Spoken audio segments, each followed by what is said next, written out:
Welcome back to my channel. My name is Peyton Hawes. If you're not new here, I'm in a different place. I'm traveling for work, so don't get used to it. My video and audio quality might be a little bit off. I'm just filming using my phone, so apologies. This is all the equipment I have with me, and I am all by my lonesome right now, and this is on my mind, and there's a lot of attributes to this story that I feel like I really want to talk about and share.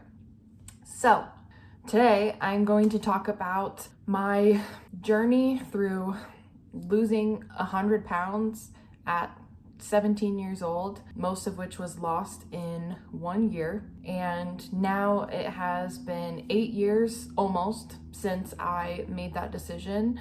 It transformed my life in ways that I never thought possible. Now that we are almost at the 8-year mark, I'm starting to experience more life changes because of this that I didn't anticipate. And I feel it's important to share for either those who have experienced something similar and could resonate with this story, or maybe those who are thinking about starting a weight loss journey in the same ways that I did, and giving some insight on possible outcome that could occur. So yeah, I'll just get right into it.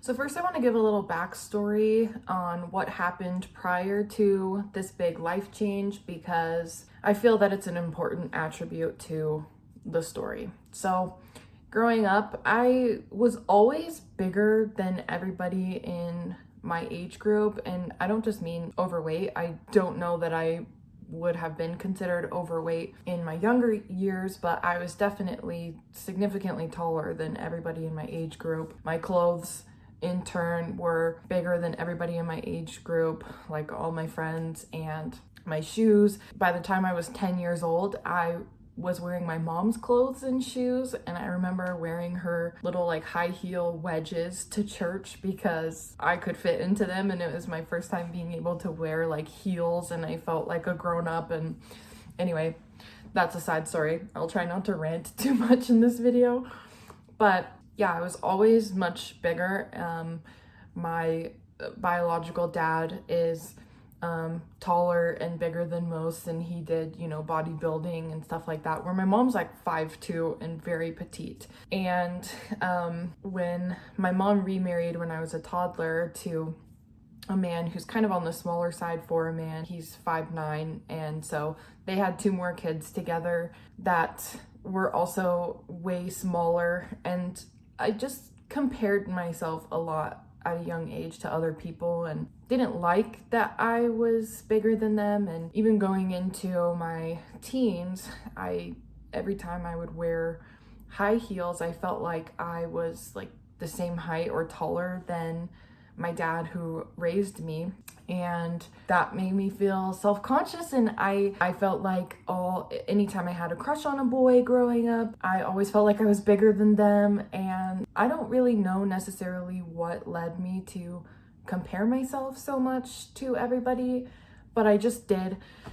And by the time I was 15, I had a really traumatic life event happen that was so confusing. It felt like my life had turned upside down. I felt very betrayed by somebody who I had trusted very deeply. Within this same year, my mom was diagnosed with breast cancer, and things were not looking good with that. Also within the same year, I got my first boyfriend, my first serious relationship really. Then he ended up cheating on me with another girl, and so there were just a lot of things that occurred that made me feel a lot of negative things about myself, and it was more than just what I looked like. I felt like, why am I so easily manipulated? Why do the people I love the most get hurt, or the people I love the most hurt me? Or why are these things happening so much? And I fell into one of the deepest, darkest depressions I've ever experienced. And, as a teenager, your hormones are fluctuating like crazy, and it's very normal to be up and down and all around. And so when you add, these really huge traumatic life events on top of that, it's really difficult. And then when you're already experiencing being self-conscious about what you look like as well, it's just another thing on top of that. I just felt like I couldn't fit in, and I just became the fat funny friend.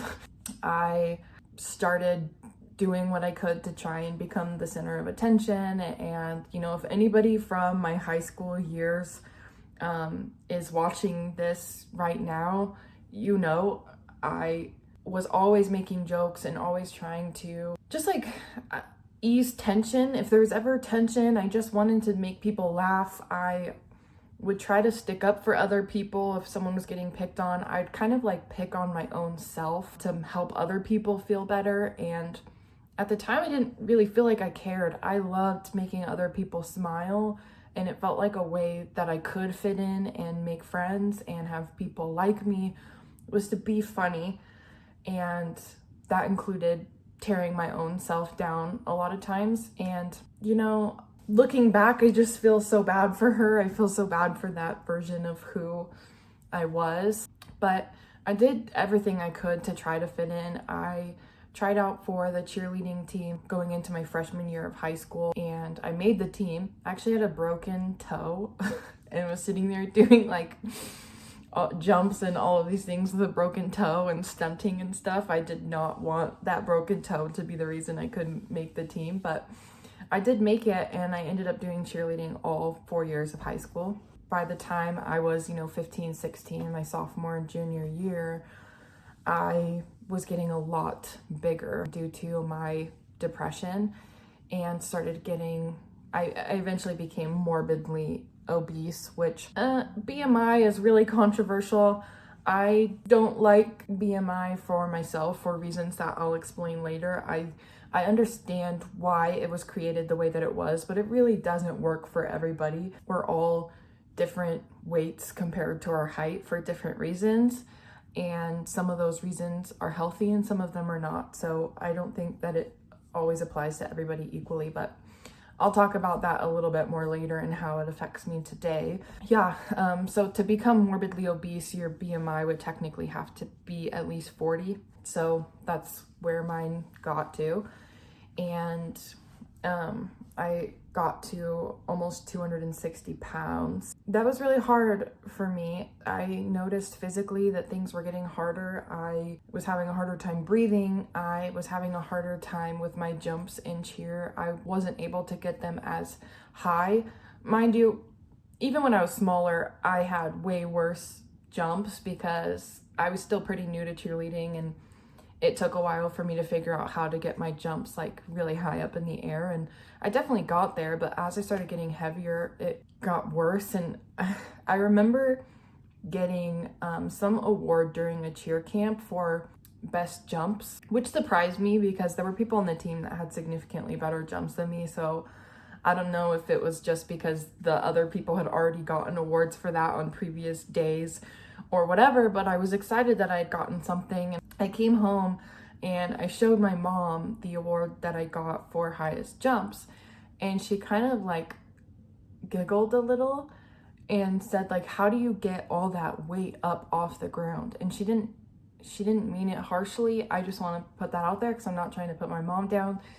I think my mom had a lot of unhealthy ways about thinking herself, which may have negatively impacted the way that me and my other siblings see our own selves. But I know that that wasn't her intention. She just viewed things as, she did the best she could with the information she had. I understand that it's like a harsh thing to say now, but I don't blame her or dislike her or anything for it. It's just kind of like maybe something someone would have thought in their head, like how does someone that big even jump high enough to get an award for it, but she didn't care to say it out loud.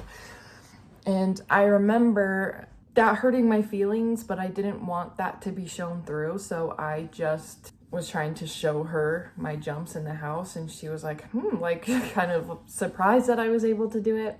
Anyway, I'm like going on too long about this in particular, but regardless, it started getting harder, and I eventually started moving further and further to the back of our cheer routines, which is, I mean, typically you have some of the best performers in the front and you the least towards the back. There were times where I was in the front or in the center, but like right behind. I was never like dead in the center. We had like one girl that was dead in the center almost every time because she was the best, so you want her like front and center. There were times that I was like directly behind her, which made me feel really good too, because I still felt like I was like in the center and I was just in the second row right in the middle, and that made me feel good. And as I slowly started moving back, you know, it just starts making you question your abilities. And I felt like I was trying hard. I was putting the work in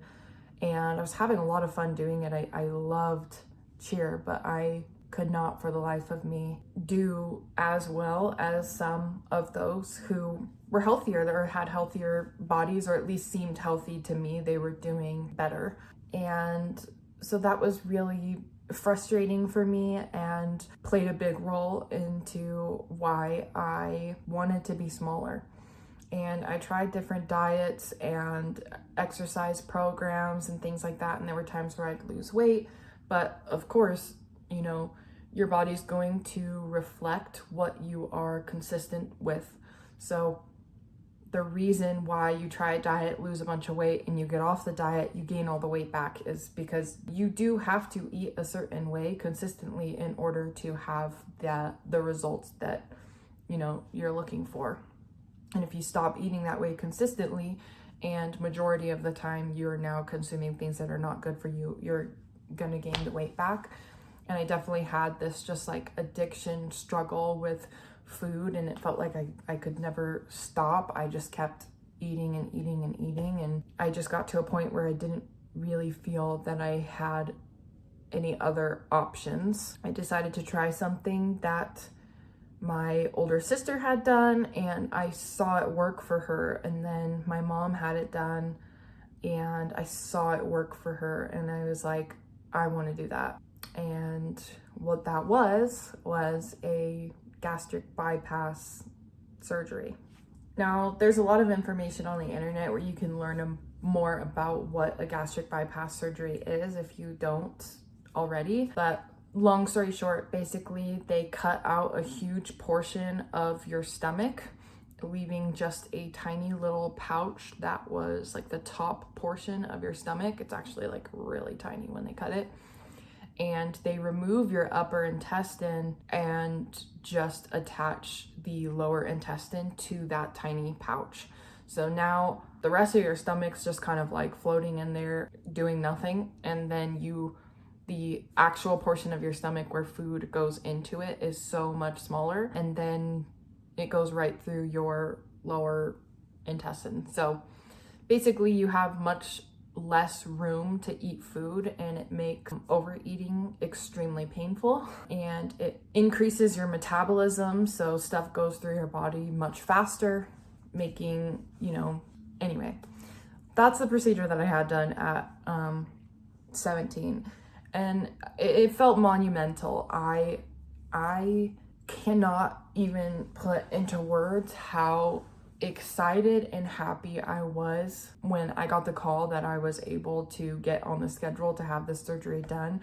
I'd been working towards it for a year, going to all of these different appointments, and they, in the beginning, I wasn't big enough for insurance to cover it. And then once I met the height and weight or BMI threshold, then insurance was able to fully cover the surgery for me, and I was able to get on the schedule much sooner than I anticipated because they had a cancellation, and I was on a cancellation list to be able to have the surgery sooner. So I did. They kept asking me if I was okay. They're like, we have something that we give people who are experiencing a lot of anxiety before going under anesthesia because it just helps. And I was like, I don't have anxiety. I am just very excited. But my heart rate was like so high, so they gave it to me anyway. I don't even remember what it was. But yeah, I went into the surgery, had it done, and experienced all of the post-op stuff that comes after that. I mean, again, you can find information about this stuff on another video that goes into more detail about that kind of thing and what kind of diet you have to uphold after the surgery. But I followed everything by the book the way I was supposed to through the first year of post-op. And I lost almost 100 pounds within the first year. It was like a few months past the first year by the time I hit 100-pound weight loss. And I was so happy. I was so much lighter. I remember walking through grocery stores and you'd hear the music playing in the grocery store, and I would just be like dancing down the aisles, and everything about me was just, I was just pouring out joy, just pure joy of this is what I've always wanted. I'm so much happier. I love looking at myself in the mirror. I was constantly taking pictures of myself, and it went beyond that. Just, I was light. I could breathe so much more. I felt like just a desire to run, and I hated running before, and I just wanted to run. And so much of my life became so much easier, and I was so overwhelmingly happy. I ended up meeting who is now my husband, and we got married, and a little before a year after our wedding, I got pregnant with our first baby. We had her later that year. A month and a half later, I was pregnant again, and 9.5 months after my first baby, my second baby came, because he came a month early. He was a preemie baby. And those pregnancies came with some challenges. I wasn't gaining weight. I actually lost weight in my first pregnancy. You could barely tell that I was pregnant. I really had to try and wear clothes and hold my stomach all the time to try and make it very apparent that I was pregnant. Especially for pictures, I'd really just try and like pose it and like push air into my stomach to make it look that way. I mean, all the way until delivery. I have pictures of myself in the delivery room where you can't tell that I'm pregnant. I really had to try and make it look that way. But it ended up making things kind of scary towards the end of the pregnancy. We had to make sure that the baby was healthy and still growing, and I had to do a lot more ultrasounds than normal to make sure that everything was going to be okay. And there were some challenges during delivery where my daughter's heart rate was dropping, and they had to do a series of things to get her out safely, and she ended up coming out in 14.5 minutes, so that's cool. But yeah, and then I couldn't really breastfeed. My body couldn't make milk for her, and I worked with tons of lactation consultants because I always wanted this. I always wanted to be a mom. I always wanted everything about motherhood I've looked forward to since I was little. That's actually the one question I had before having the surgery. I'm like, the most important thing to me is that I'm still able to have healthy pregnancies and babies if I get this done. And so that was the one question I had. Can I have a healthy pregnancy and healthy children if I get this surgery? And they said, you are more likely to have healthy pregnancies and children if you get the surgery, because being morbidly obese and pregnant and having babies can cause the baby to have health problems and gestational diabetes and all of these things. And so I was like, I'm in. And so, yeah, but I ended up starting to experience just malnutrition and some vitamin and mineral deficiencies. So my body couldn't make the milk for my baby and what she needed. And I remember writing in my journal how it felt like my body couldn't do the one thing it's supposed to do. Like, what would I do back in the days before formula was a thing if I couldn't make milk for my baby? Like, would she just die? And that was really hard. I went into like a postpartum depression and felt like I wasn't enough for my baby. And then COVID hit, and getting formula was harder, and my husband was laid off from his job, and so we couldn't really afford it either, and things got really scary. And I was already pregnant with my next baby, And by the time he was born, my daughter already started walking. It was a lot, and once again, I couldn't make enough milk for my babies. Like, I still breastfed as much as I possibly could. There were like droplets that would come out, but if I could give that to my baby, I wanted to at least give them those droplets. But they were mostly formula fed from the beginning. That was hard for me. I remember saying, like, if we have a third baby, I don't know that I'll even want to try to breastfeed because of how much it took out of me for such little outcome, if that makes sense. But at the time, I didn't know that the reason I probably wasn't making the milk was because of my malnutrition and vitamin and mineral deficiencies. I had no idea that that was playing a role in it. So I don't know if it was necessarily because of the pregnancies. I still believe that what I'm experiencing now is because of the gastric bypass itself. But I think the pregnancies back to back had me in and out of doctors' offices trying to figure out what was wrong. And, experiencing postpartum depression, I was in there anyway, and having to talk with therapists and psychiatrists and different doctors. And I ended up having a psychiatrist who would actually be like, okay, let's check your B12, let's check your D3, let's get these things checked out. And that's when I started noticing that I wasn't where I needed to be. And so I started like taking all of these different supplements every single day, taking supplements.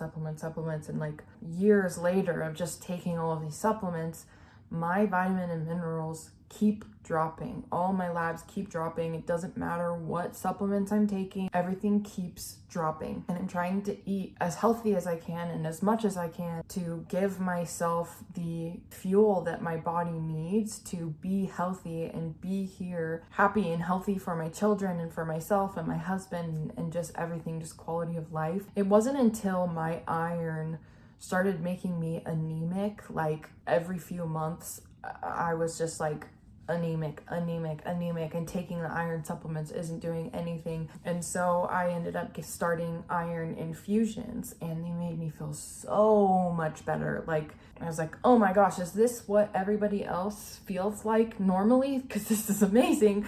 And I have so much energy and I feel so much better. And even though my B12 was low and my D3 was low and my B6 and all of these other things are still low, that iron made such a huge quality of life difference for me. And then a few months go by and I'm anemic again. So doctors are running a series of tests like, could you be bleeding internally somewhere? Could you be experiencing this or this, whatever? I then ended up finding out I was pregnant again, and I had just had my first COVID shot. So this is just kind of giving you a kind of glimpse of the time frame. I was now like figuring out that I was pregnant again for the third time, the third year in a row. And I just had, this would have been 2021 now, and that was just the first time I had my COVID vaccine because they weren't having me take it while I was pregnant with my other babies. They weren't so sure if you could have it. But then by this third pregnancy, I found out I was pregnant, and they were like, now pregnant people are considered high risk for COVID-19, so we want you to get the vaccine. So I went in for my first shot. I got the Pfizer vaccine, and a few weeks later I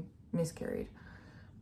So I obviously don't know if there's like a direct correlation. I know there's been research done on women who were pregnant and got the Pfizer vaccine and ended up miscarrying their babies. There's like a lot of them. So it's definitely something that I think could have played a role in it. I also think that my malnutrition and vitamin and mineral deficiencies and whatnot could have played a role in it. I think there's a number of things, but there's no way that I could know. I was also taking melatonin to help me sleep at night at the time, and I wondered if the melatonin could have been too much on that tiny little baby. I don't know, but that ended up having excessive hemorrhage with that. I was in the ER, I almost died, I was passing out.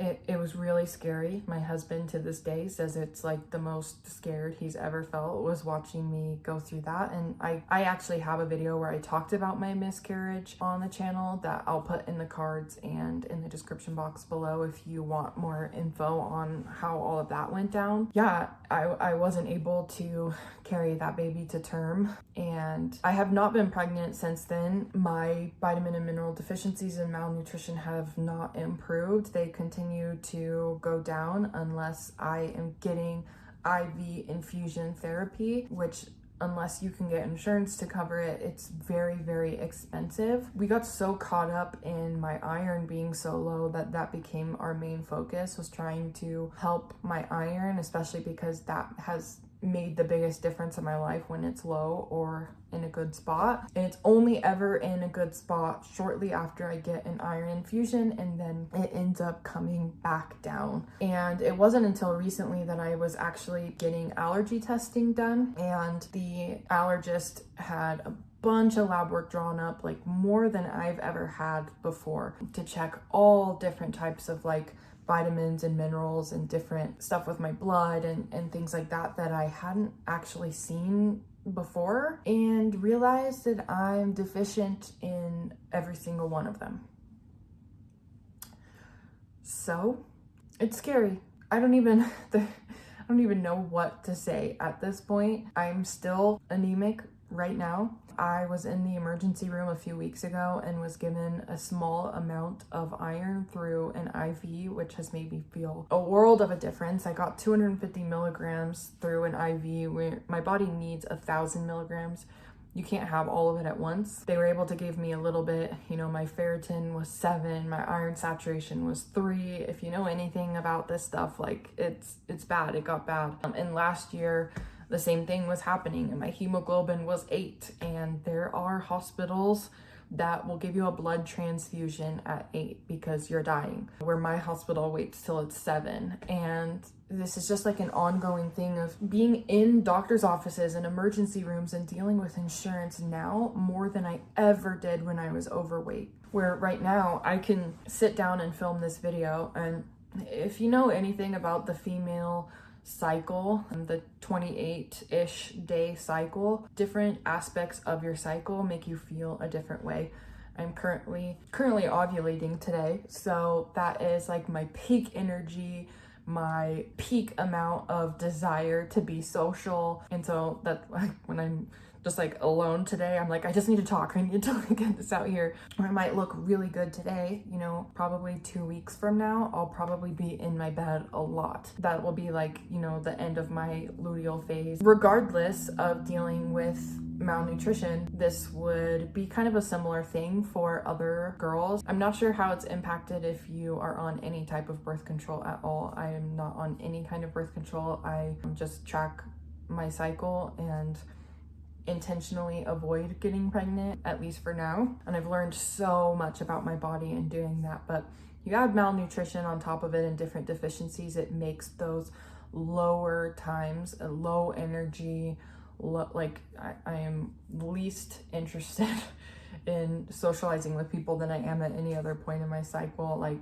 and then you add those malnutrition and stuff on top of it, and it's like, it's hard for me to get out of bed sometimes. And I'm so lucky to have the husband that I do, that is so understanding and so fully supportive. And you know, we do our best to really prioritize time together and talking together and making sure that we are on the same page about just life and things, and that we're doing good, and making sure that we are connecting. Because, you know, when you have a spouse or a partner or someone you love who can be so sick all the time, it can feel really lonely for each party involved.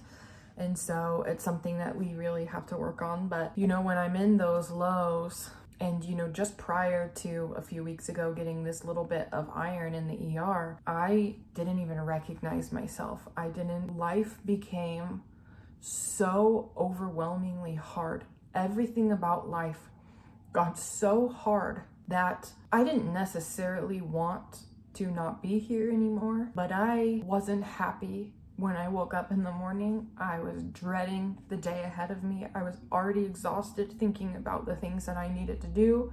Every aspect of life was like, what is the point? This is too hard. Everything is too hard. My insurance doesn't care. It feels like there's doctors and medical professionals who care and they want to help me, but they legally cannot because my insurance will not approve my iron infusions. They'll send in the request and they'll send it back with a denial, and they're like, your ferritin needs to be below 30, when literally the results that they were given in the first place say it's at 7. So it's like, you're literally telling me that you would approve it if you actually read what they are. And I've been going through this for months. I'm filming this in November right now. My doctor has been wanting me to get an iron infusion since March. That's how long my iron has just continued to drop and drop and drop and drop, and my insurance company doesn't care. I can't afford to pay it out of pocket, and where the doctors are like, I want to give this to you, but they legally cannot put that iron in my arm without that insurance approval or me writing that check. And so getting the little bit of iron that they almost didn't give me in the ER, I literally started crying in there. Like, I can't even afford this ER copay right now. And I only came because I don't know what else to do. Like, I need this. And I'm like crying in the room, and they're like, let me go ask one more person. And they ended up being able to give me just a little bit. And just that tiny bit has helped me so much. So I'm so grateful that I got it. But what makes me so emotional about all this is just that I don't know if I can't afford to artificially give myself the vitamins and minerals. Am I just gonna die? Like, I'm so thankful that the gastric bypass was able to take me from a really unhealthy state and bring me to a healthy state. Like, I could have maintained that, but then it didn't stop. And it just kept going. And now I'm on the opposite side of the spectrum where my body's eating itself. I appear very healthy with clothes on. I appear very healthy. My excess skin masks as very healthy levels of fat and muscle with my clothes on, in my opinion.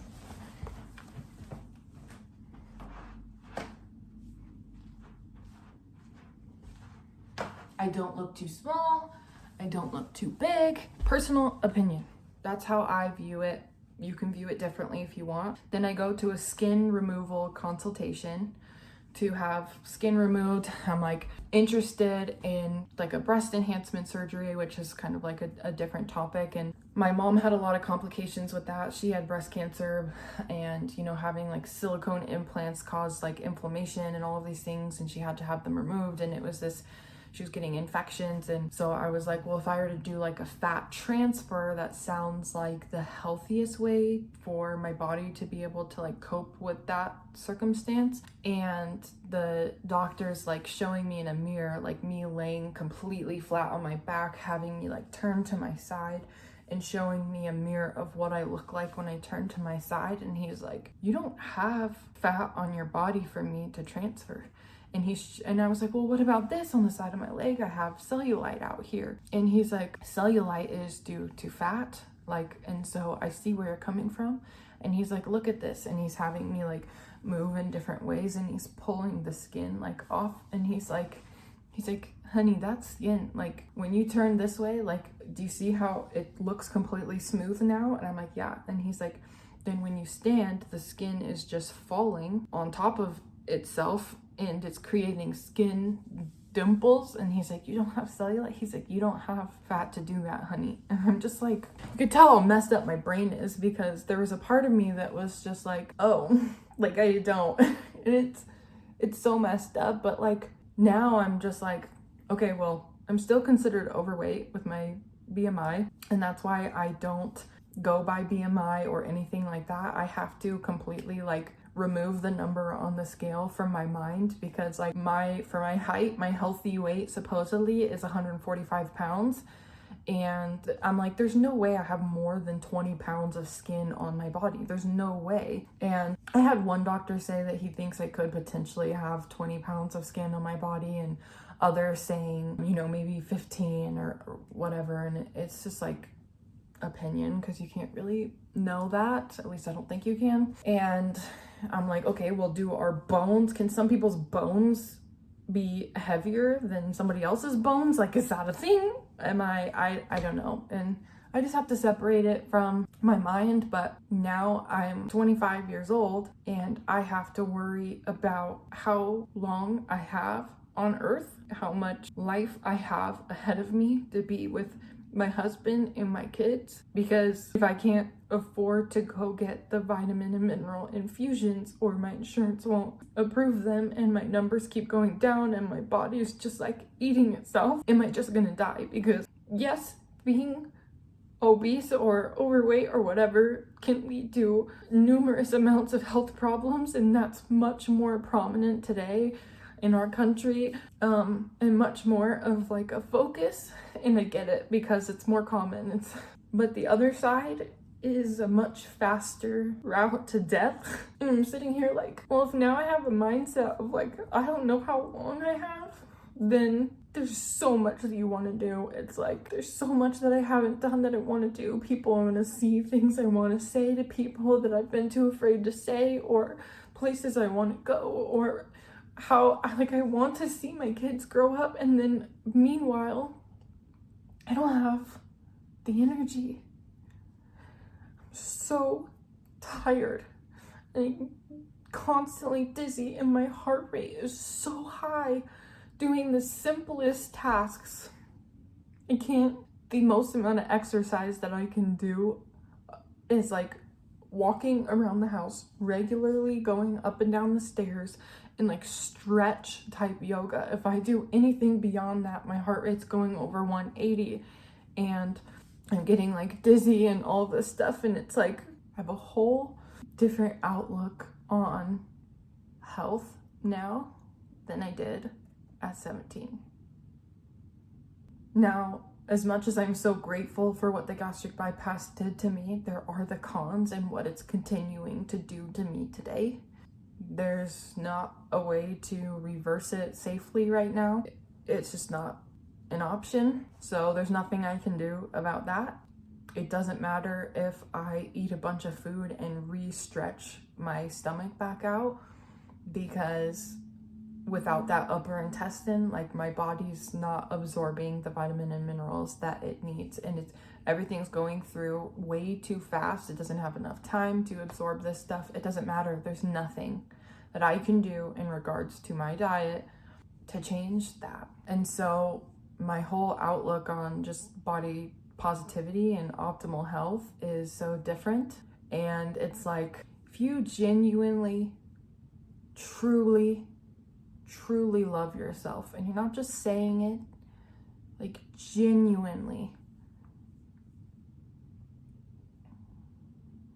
you'll treat it with love by nourishing it and taking care of it in the ways that it needs. Looking back, I've come to realize that body positivity isn't just about the way that you look. It's about loving yourself enough to take care of your body and feed it what it needs and stay active because you genuinely appreciate it for what it does for you. I think about people who are in wheelchairs, or people who are sick, people who would do anything to be able to run again or exercise, or there are even illnesses that limit people's water intake in their diet. People who are on dialysis because they went through kidney failure. There's so many different diseases or injuries that cause people to lose the ability to do that. If somebody in a wheelchair was able to just walk again, do you think they would just walk, or would they run?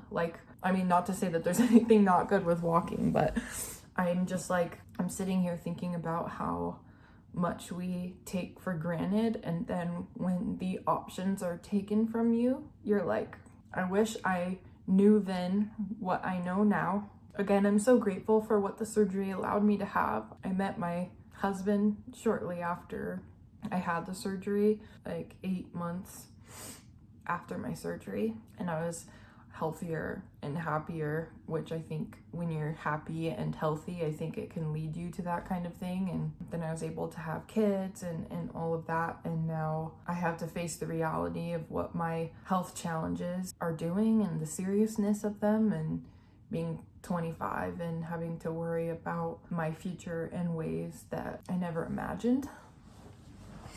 I remember thinking that if I had to deal with malnutrition at some point, that it would be so much easier to deal with that than being overweight and the challenges that came with that. And as much as I really hated myself back then, I think I would take that back, because you can build the mental discipline to relearn how to love yourself, to take care of it, and to feed it medicine instead of poison.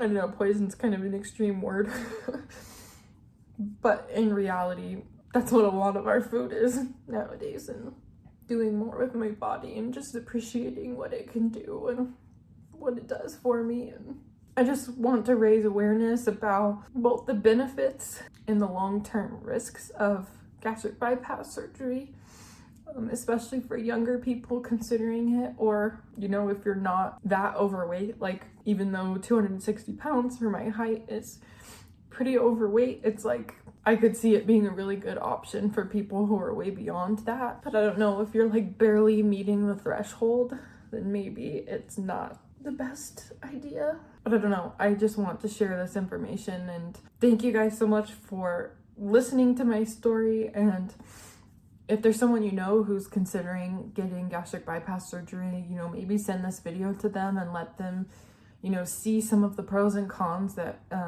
could come with it, and, you know, just to be able to make an informed decision. And, you know, I want to encourage you to share your stories and experiences with, you know, body positivity or weight loss or weight gain, or, you know, yo-yo dieting, or anything that, you know, you might have thought of while watching this video. And share some of your stories and insights in the comments.